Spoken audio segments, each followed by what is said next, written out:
Para realizar evaluación fisioterapéutica a un paciente que tenga lesión de tendones flexores o extensores, es imprescindible que nosotros conozcamos o recordemos muy bien cuáles son las fases del proceso de cicatrización. Bajo ese orden de ideas, pues, y ya hablando exactamente o puntualmente sobre la parte fisioterapéutica, se sugiere o se solicita que se realice a través de la evaluación del modelo APTA o los parámetros de evaluación que usted tenga de acuerdo a su experiencia clínica. ¿Qué requerimos entonces? Nosotros vamos a tener el proceso de cicatrización como tal, y basado en el proceso de cicatrización vamos a evaluar de acuerdo a la fase en la que se encuentra. Básicamente los tendones flexores y extensores tienen 3 fases en el proceso de cicatrización, y de acuerdo a cada una de esas fases hay categorías puntos de evaluación que nosotros debemos tener en cuenta respecto a ese mismo parámetro. Entonces, si recordamos, la primera fase del proceso de cicatrización es la fase inflamatoria. Esta fase inflamatoria dura más o menos entre 5 y 7 días, y acá en esta fase lo que va a suceder es que hay altos niveles de factores de crecimiento, se desarrolla el coágulo en el sitio de la lesión, aparecen los macrófagos y las células inflamatorias que nos van a dar el punto de partida para que se empiece a hacer el proceso de reparación. Aparte, pues, de estos procesos fisiológicos, se va a presentar el edema digital, y esto va a afectar el deslizamiento del tejido cicatrizal o del tejido tendinoso, que va a ser el punto de partida también para que se genere la fuerza de tensión. Pero si hay un edema muy complicado, muy grave, pues eso va a afectar en realidad el proceso. Entonces, nos puede dar 2 puntos de partida, pero debe manejarse desde el inicio el edema, sabiendo que hace parte del proceso de cicatrización o de la primera fase del proceso inflamatorio. Ahora, una vez se ha pasado el proceso inflamatorio, que es más o menos hasta los 7 días, vamos con la segunda etapa, que está entre el 8º y el 28º día. Acá lo que sucede es que se van a generar una serie de procesos celulares o de proliferación celular, que serían los fibroblastos, que en el tendón, si ustedes recuerdan nuestra primera clase, son los tenocitos, que van a ir organizándose de tal manera que van a generar la línea de tensión. Sin embargo, esta línea de tensión no va a presentarse desde el 7º, 8º día. Van a durar 28 días en este proceso, haciendo una red que va a llevar una red entrecruzada, donde se van a presentar el mesotendón para que se genere el proceso de vascularización y se vaya haciendo el proceso de reparación del tendón. Biomecánicamente, en este tiempo es muy débil el tendón, no está apto para recibir una carga tensil, y esta debilidad muy activa, muy presente, está entre el 10º y el 15º día. Sin embargo, debe hacerse un proceso de deslizamiento para evitar el cruce de suturas durante este tiempo. Hacia el día 28, más o menos, esa red va a hacer una tensión, y cuando se tensa esa red, entonces ya pasamos a la tercera etapa, que es la etapa de remodelación o reparación, que estará a partir del día 28, donde el colágeno ya está muy fuerte, ya está tenso, y ya el tendón puede recibir un poco más de carga tensil y empezar a hacer ejercicios activos. Básicamente es eso. Entonces, como nuestra lesión tendinosa cursa igual, pues las fases de la evaluación van a cursar de la misma manera, lo mismo que las etapas de rehabilitación. Entonces, lo que nosotros vamos a ver en este momento es qué debemos evaluar cuando llega el paciente y cómo lo debemos evaluar, cuáles son las categorías de evaluación en la segunda etapa, y cuáles serían las categorías de evaluación en la tercera etapa. Entonces, lo que vamos a ver ahora son las categorías de examinación en la primera fase. Ok, dentro de la primera etapa, entonces, hay cosas bien importantes, como lo primero es que cuando llega nuestro paciente a la consulta, observar muy bien la actitud postural que el paciente tiene, y no solamente la actitud que tiene en la mano de protección, sino la actitud postural completa que el paciente tiene, con la cabeza flexionada, con el hombro hacia anterior. Todo eso va a implicar más adelante cuando nosotros tengamos la evaluación o el manejo hacia la segunda y tercera etapa, porque todo esto nosotros debemos hacerle manejo en cadenas musculares. Quiero ser clara que la rehabilitación de mano no implica solamente esto en la mano, el trabajo de los dedos, el trabajo de la muñeca, sino el trabajo de todo miembro superior y de todo el cuerpo en general, porque nosotros debemos, el objetivo será que nosotros debamos reincorporar al paciente a sus actividades de la vida diaria y que tenga una postura óptima frente a al proceso lesivo que ha tenido.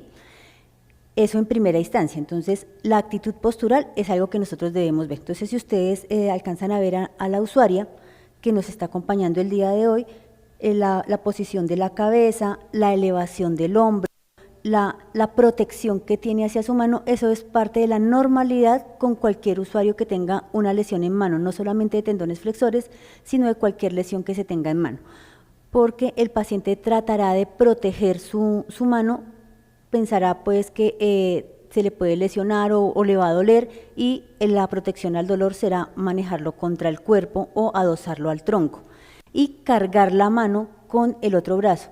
Aquí lo que se le pide a uno al paciente es que mejor utilice un cabestrillo. Si no lo tiene, pues se hace un cabestrillo, digamos, artesanal, casual en casa, con una pañoleta o algo que pueda el brazo cargarlo y no esté cargando el brazo con el brazo contralateral, para evitar los acortamientos a nivel de la cadena flexora y de la cadena de enrollamiento corporal, la anterior, la maestra anterior.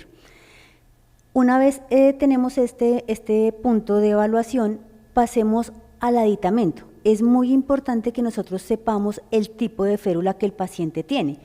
Como estamos hablando de una primera etapa, va a depender de qué el tipo de férula y cómo nuestro paciente llegue. El cirujano de mano va a colocar una férula de yeso como la que ustedes están viendo, discúlpame acá, tranquilita, eso. Una férula de yeso como la que ustedes están viendo en este momento, y esta férula de yeso pues tendrá su algodón laminado y esta venda. Esta podría ser otra podría ser una férula articulada, o en su defecto, si estamos hablando de los tendones extensores, pues podría ser una férula de las que ya nosotros conocemos como la férula de Stack, ¿sí? Entonces, en este sentido, nosotros debemos evaluar y describir la férula o el tipo de férula con la que el paciente está llegando. Pasemos entonces ahora al proceso de evaluación como tal. Entonces, le vamos a pedir a nuestra paciente que se siente y empecemos a evaluar todas las categorías que nosotros vamos a describir en nuestro proceso de evaluación. Entonces, como ustedes se dan cuenta, la paciente acá tiene los dedos en flexión, que eso también hace parte de la actitud postural. Ellos van a mantener los dedos flejados, tienen una férula con una venda elástica que nosotros debemos retirar en el momento de la evaluación. Sin ningún inconveniente, nosotros vamos a retirarla para poder evaluar la mano.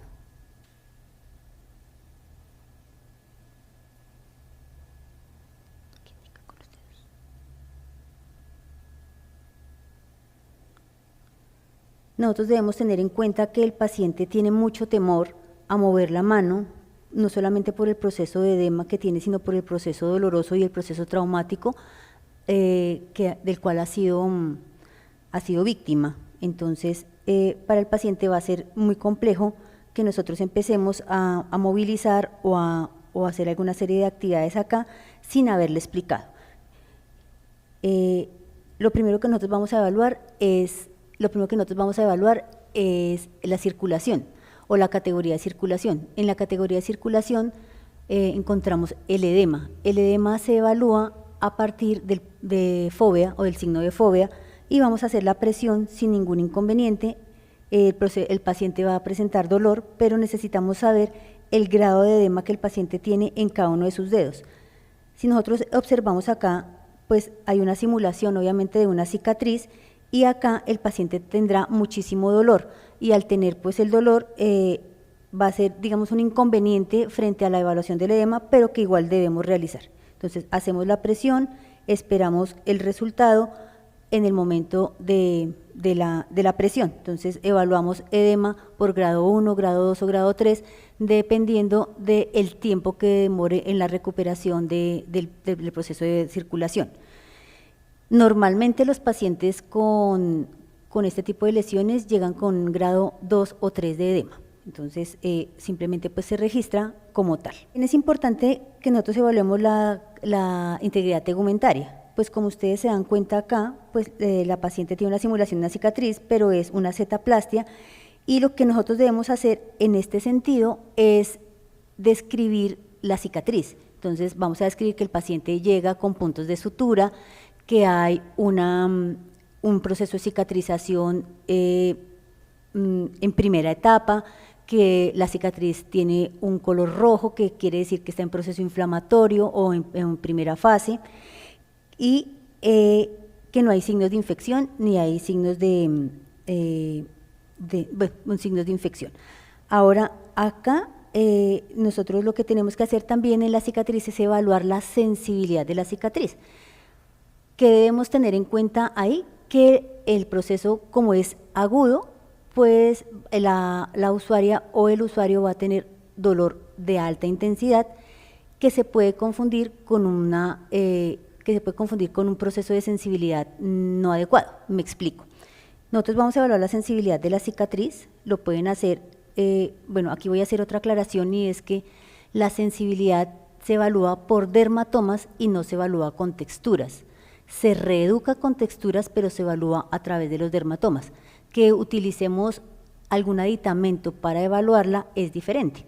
Como aquí lo que vamos a evaluar es la sensibilidad superficial, entonces lo vamos a hacer por discriminación táctil, por presión o por discriminación táctil. Entonces lo pueden hacer por una aguja o un gancho de puntiagudo, para que la paciente nos diga si siente o no siente, y lo vamos a hacer con los ojos cerrados en forma comparativa. Entonces lo hacen por el dermatoma y lo hacen en el otro lado para que la paciente vea o sienta mejor si lo que nos diga, si lo que está sintiendo en la mano izquierda es igual a lo que siente en la mano derecha.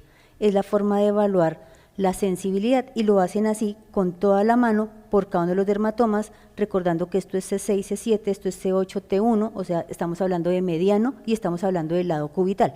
En el caso de ella, pues la cicatriz y los tendones flexores son del tercero y del cuarto dedo, que implicaría el nervio mediano más que el nervio cubital.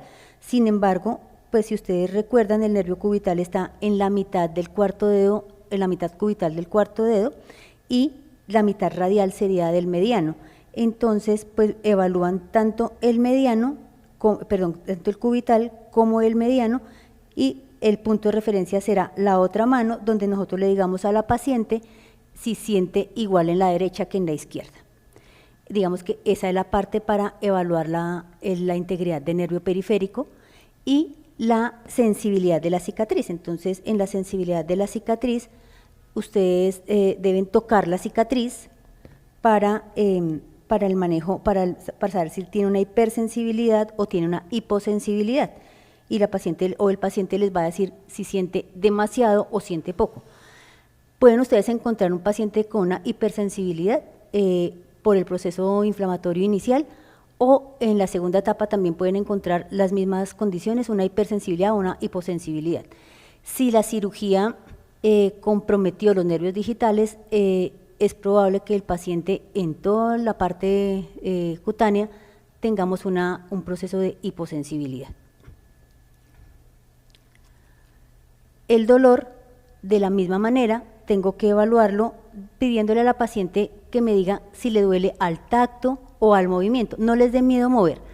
¿Qué debemos tener en cuenta? Como es la primera etapa y sabemos que el tendón no está apto para recibir una carga tensil, entonces todo lo que vamos a hacer en este momento es pasivo, nunca activo. Algo que se le dice al usuario, y que el médico de hecho también se lo dice, es que no debe mover la mano, o sea, no mueva los dedos, no los debe mover en forma activa, no cierre la mano. Eso es lo que se le pide al paciente, no cierre la mano. estos cauchos que están acá están para que el paciente cierre la mano en forma pasiva y no activa. Como estamos en el proceso de evaluación y no de intervención, entonces no vamos a pedirle al paciente absolutamente nada. Vamos a evaluar el dolor al movimiento pasivo.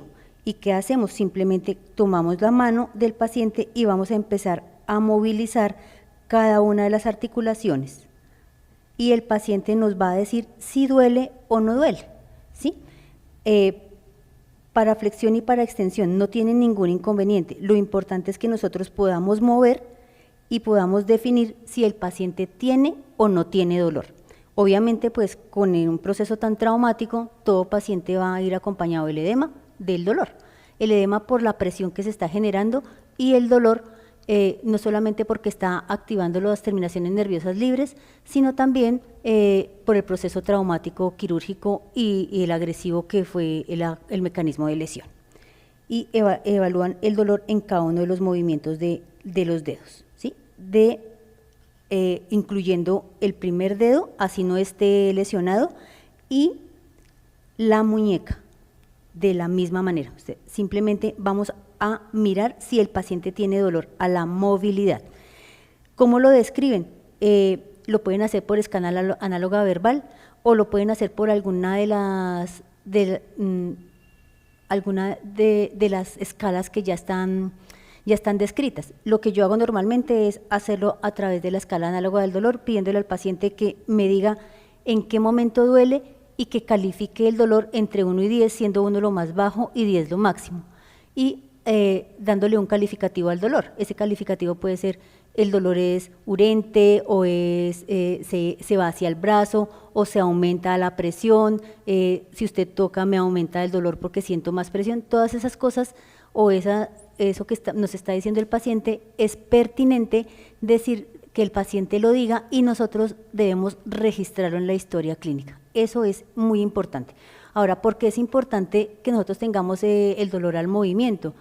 Porque el dolor al movimiento nos va a decir exactamente en qué punto está y qué es lo que está doliendo, ¿sí?